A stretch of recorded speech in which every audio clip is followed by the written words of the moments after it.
What's up, guys? Your boy Turn to Ash is back, and I'm coming to you guys today with a One Piece discussion video. I'm really excited about this gun, guy. I feel like I'm really low for some reason. I want to sit up a little bit. All right, I think that helped a little bit, guys. Here, wait. I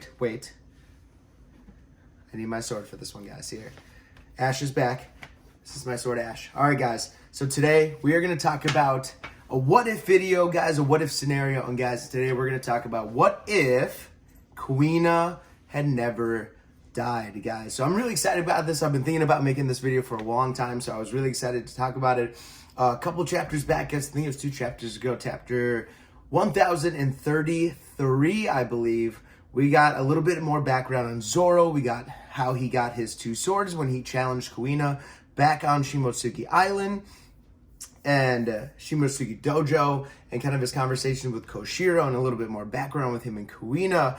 And it just reminded me of like, oh yeah, Kuina was such a cool character. I mean, we didn't get a lot from Kuina back in the flashback with Zoro, but for someone to push Zoro the way they did, I mean, this person had a lot of impact in Zoro's character and who he is now. So I really wanted to talk about a video about what would she be like if she had never fallen down those damn stairs, the most deadly stairs apparently of all time, and died at such a young age. Where would she be now in the current story arc, guys, here? So let's talk about it a little bit, guys. Before we start, don't forget to like, subscribe, hit that bell for more of these videos, guys. I really enjoy talking about One Piece. So if you enjoy listening, guys, more about One Piece stuff and other animes, mangas, hit that bell for more of these videos, guys, so you get notified as they come up.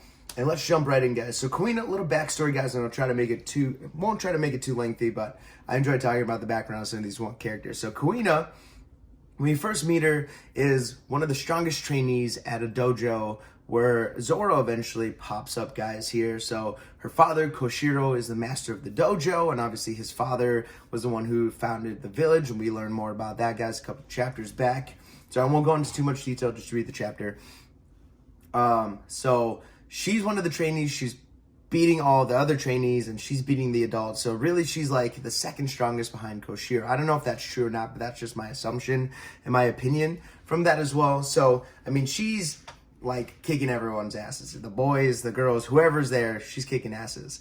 Well, Zoro had been going around and challenging dojos for their nameplates, and he's been just on a tear with no general training at all. Zoro's just been beating these other people and taking their nameplate just to become stronger. He was just looking for a challenge. Well, he made the mistake of showing up to Kuina's dojo. Koshiro pits Kuina against Zoro. Zoro has like 12 swords in his hand and eventually just gets absolutely one sword style beat down by Kuina, just smacks him square in the face, and Zoro is officially humbled. And that's the quick story of it, guys. So it was a really good, humbling moment for Zoro, and the promise he made to Koshiro, the master of the dojo, that if he lost to Kuina, he'd become a trainee at the dojo. Well, he lost pretty handedly, and Kuina didn't even break a sweat doing it. So it showed that her skill level was just on another tier to Zoro at the time, who obviously had no general training, but was very skilled for having no training. And Koshiro noticed this and accepted Zoro as a trainee. So Zoro joins the dojo, goes through the training, is outclassing the other trainees numerous times. And in between his training, as the weeks, months go by, he continues to challenge Kuina to try to get revenge for his initial loss. Well, Kuina, steadily growing as well, continues to lash and beat Zoro down without much effort every single time. And it ends up being 2,000 straight wins for Kuina, guys, here. So Kuina's just outclassing Zoro. Zoro's getting stronger and stronger. He's becoming more and more skilled with the sword. He is just on a mission. You can tell his determination is crazy strong. He has insane willpower, even from a young age. So, and this is all from his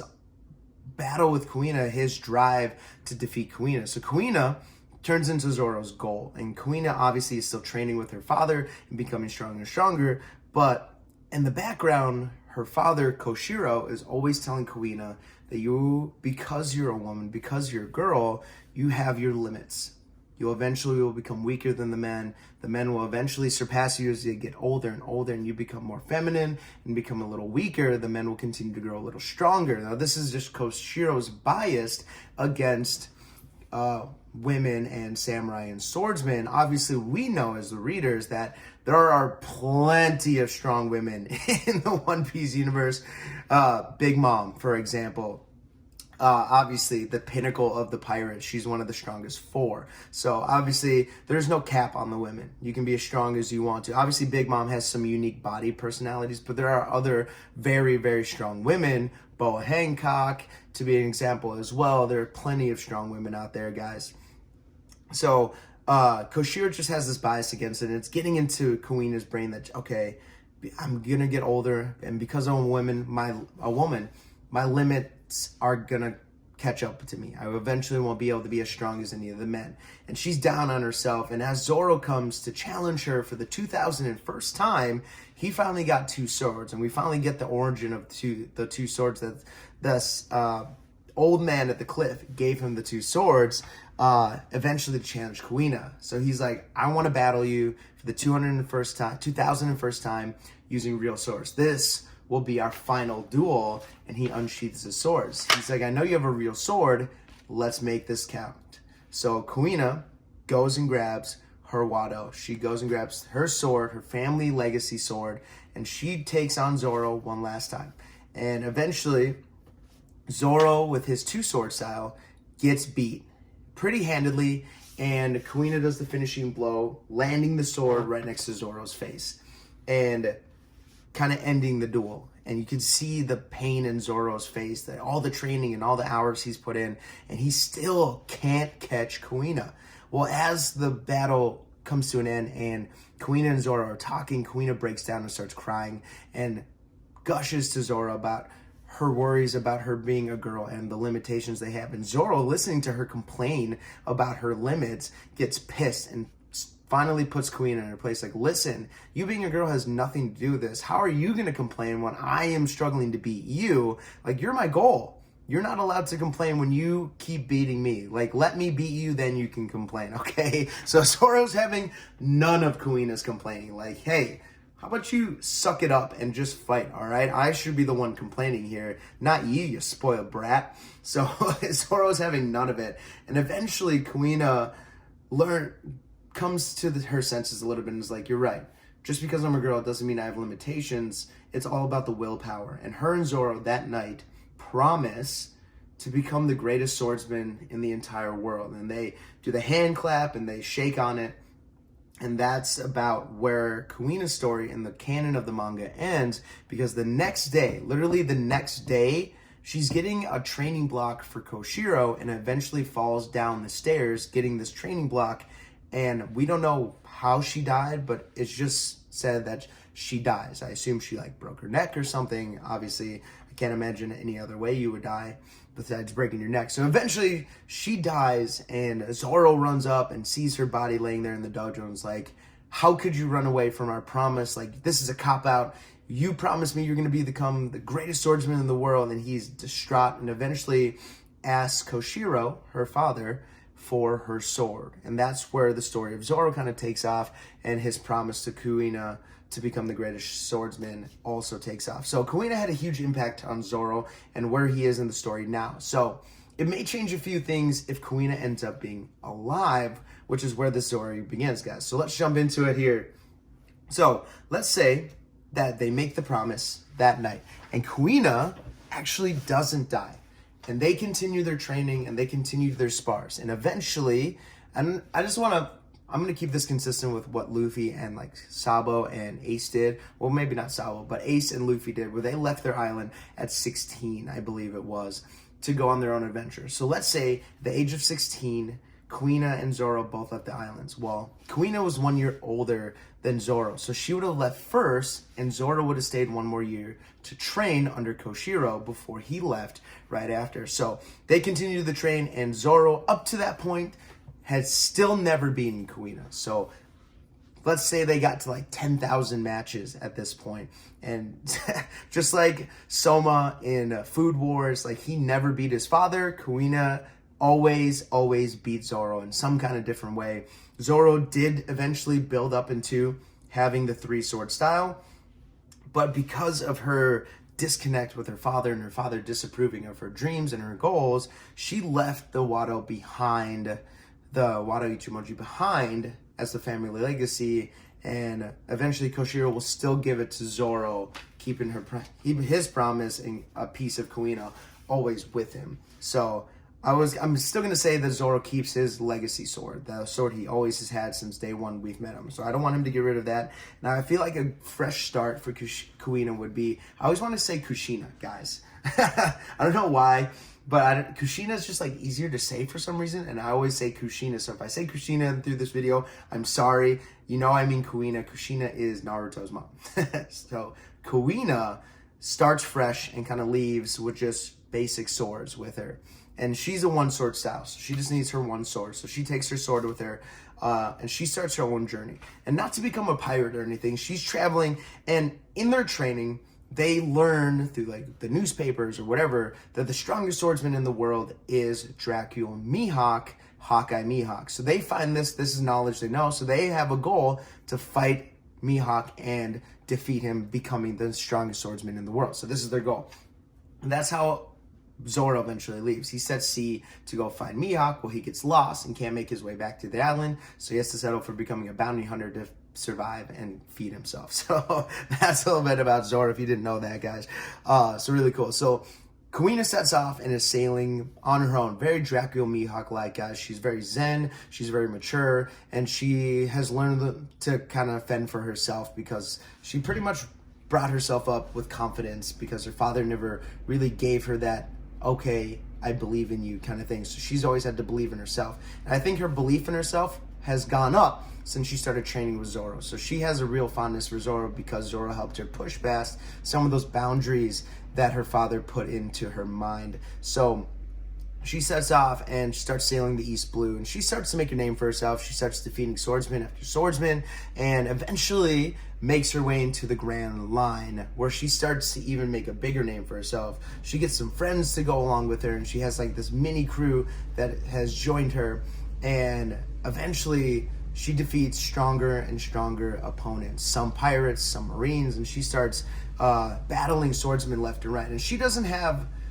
the Luffy to kind of take her on these crazy adventures. Like, she has more of a single-minded goal to become the greatest swordsman in the world. So she's not going out of her way to find these adventures and to find these different different bad guys to fight. She's seeking out different swordsmen, and she's hearing whispers and like, this is a really strong swordsman, this is a really strong swordsman. So she travels to this island and challenges that person or this dojo, and eventually defeats them, and goes to this island and defeats this pirate who is supposedly a really strong swordsman. So she starts to make a name for herself in the new world, and eventually, through no fault of her own, gets a bounty from the world government as a pirate. Because she's on a ship, she's sailing around defeating different opponents, some pirates, some maybe marines, that she gets her first bounty. And I want to say her first bounty was around, this is going to be high, so let's say she may have gotten a bounty beforehand that was smaller, but let's say her bounty as she gets deeper into the new worlds was like 75 million.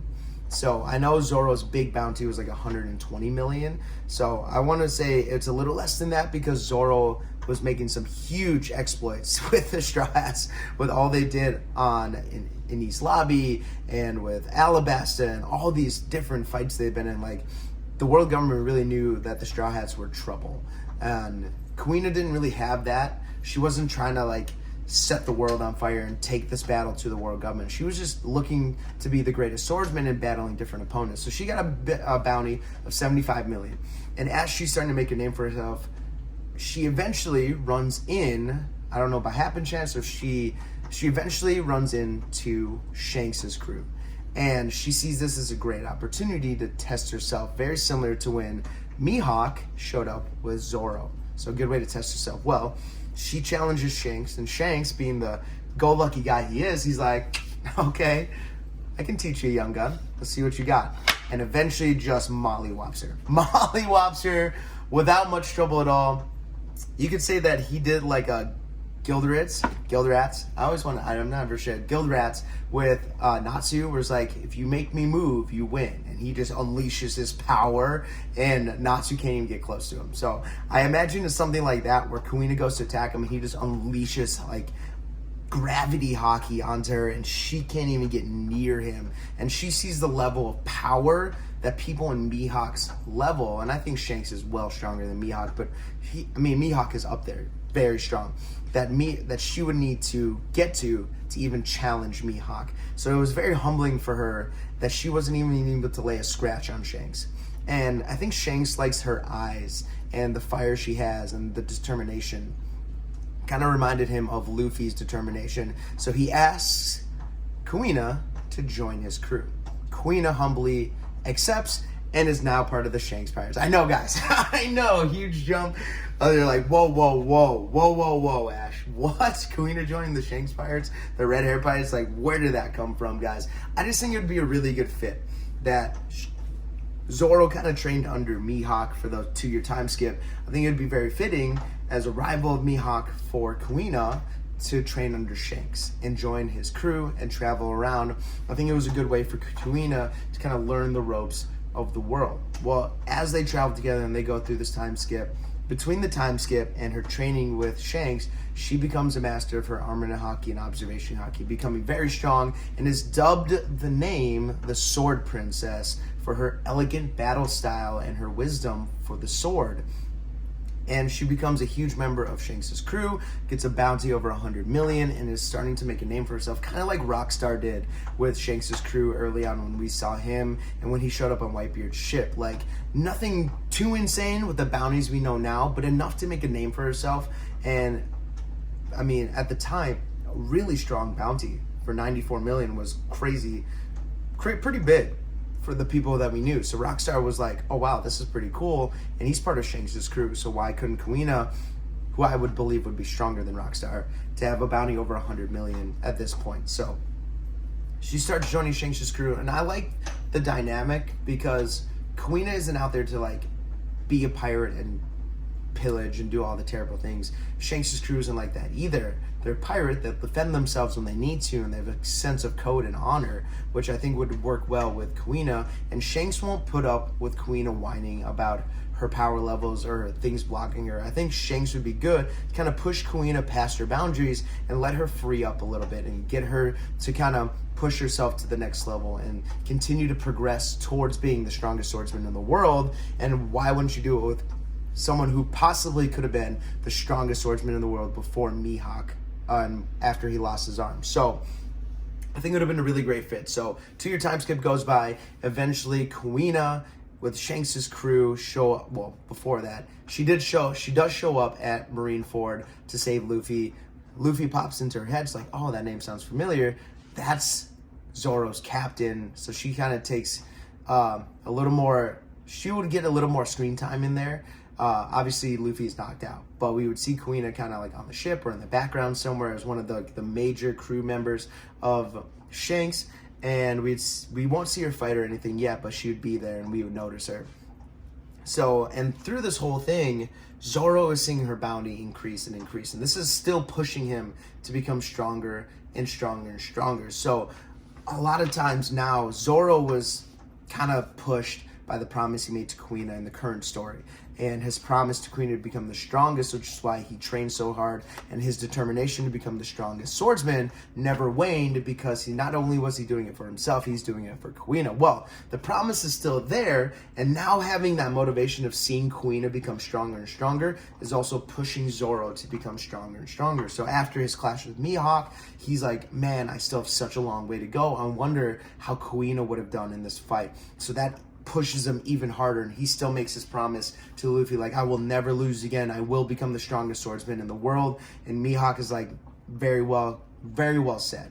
Love it. So, and I think he still trains with Mihawk because of the circumstances with the Straw Hats, that he'll train with Mihawk and eventually circle back, and maybe him and Kuina will have their final battle before to see who fights Mihawk for the right to become the strongest swordsman. So that's kind of where Zoro comes in. I've been talking a lot about Kuina, but I know there's that connection with Zoro that needs to be incorporated as well. So that's about where Zoro is. So Zoro is continuing to keep up with Kuina and their bounties, and obviously Kuina is noticing Zoro becoming stronger and stronger, and she's like, look at you, you're not just a whiny little kid anymore. And she's like proud of Zoro. She never really saw Zoro as much of a rival, because let's say 10,000 battles, he never lost. So she's like, good for you, like the big sister type. Like, it's good to see you growing. She never really was like, uh-oh, I'm worried that he's going to surpass me. Kuina's like, come on, let's see what you got. So she's always confident that she's always stronger than Zoro, and she's living up to it, becoming the Sword Princess and one of Shanks' crew member, and she's a crew member of a Yonko. So eventually, and this is just canon now for my own head, guys. This is my own canon that what's going to happen in the future of One Piece. So we're going past where we are now. Shanks' crew is doing their own things somewhere in the New World. And eventually we find out that Shiryu of the Blackbeard Pirates and Mihawk have a battle. And with some underhanded tactics, Shiryu eventually defeats Mihawk and claims his Yoru as some kind of prize and is flaunting it to all of the New World. And Shanks catches wind of this, and this is where Shanks starts to make his move. He's like, all right, I can no longer take Blackbeard running amok around the New World. He needs to be dealt with, and if no one's going to do it, it's going to be us. So he mobilizes the red crew, I can't even say it right now, the red-haired pirates to finally have that battle with Blackbeard. And eventually, let's say the God Island is someplace that people think was like wiped off the face of the map. For some reason, I think that's still there. God Valley is still around somewhere. And I see this final battle between the red-haired pirates and the Blackbeard pirates happening on God Valley.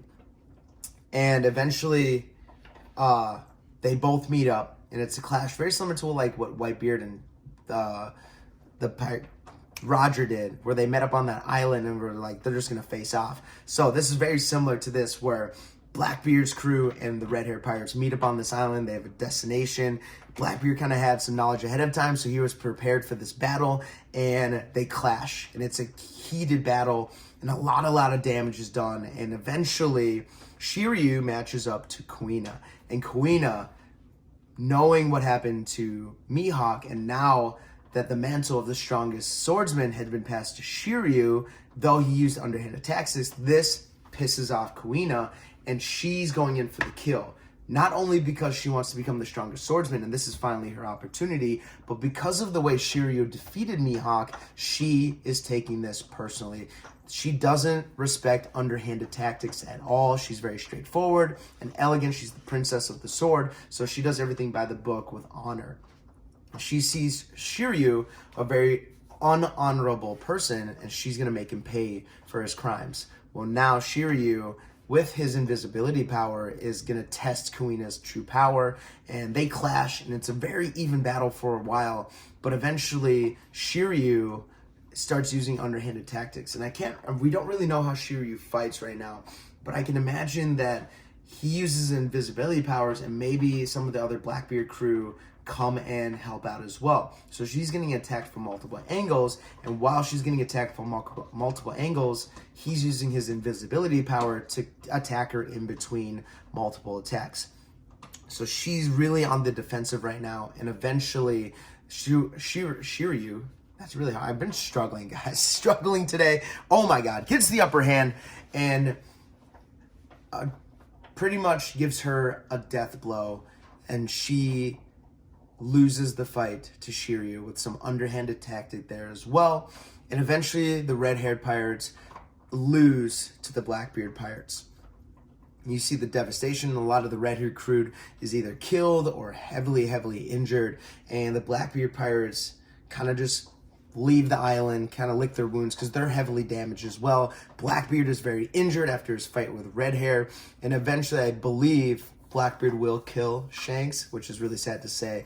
But as this battle was happening, the Straw Hats caught wind of it, and they're rushing to God Valley to kind of help out the Red Hair Pirates against Blackbeard. Well, they show up just a little too late. and they get there for the remnants of the battle. And I think they see that Lucky Roo and Ben Beckman have been killed, and maybe Shanks has been killed as well. And Zoro finds Kuina on death's door, laying there, and he has one final conversation with Kuina, and Kuina kind of explains what happens, and this sets a fire in Zoro, and he's pissed, and he wants to go after Shiryu for the way he had killed Kuina, or the way he fought against Kuina, but Kuina stops him with like, listen, you have to save your energy, fight honorably for me, make this promise that you will defeat Shiryu for me, in my name, in my honor. And Zoro promises Kuina that he will avenge her loss, and take the mantle of the strongest swordsman in her name and his as well. So he still makes the promise. Kuina still eventually dies, but I think it's deeper into the story with a little bit more meaning to it, because Zoro did have affection towards Kuina, and seeing Kuina in this state really pushes him through the final battle with Shiryu. Eventually, when the Straw Hats fight the Blackbeard Pirates, it's going to have a little bit more meaning to it at the end, because Shiryu beat beat Mihawk and beat Kuina, both underhandedly. This is going to be the ultimate revenge when Zoro eventually beats Shiryu in that final battle. So that's how I think Kuina's story would come to an end, with the Straw Hats kind of making a promise to the Red Hair Pirates and what's left of them to get revenge and finally take down Blackbeard when they meet at Laugh Tale for the final time. And the winner becomes King of the Pirates, the strongest crew. That'll lead into the final war. Once Luffy becomes King of the Pirates, Zoro is the strongest swordsman.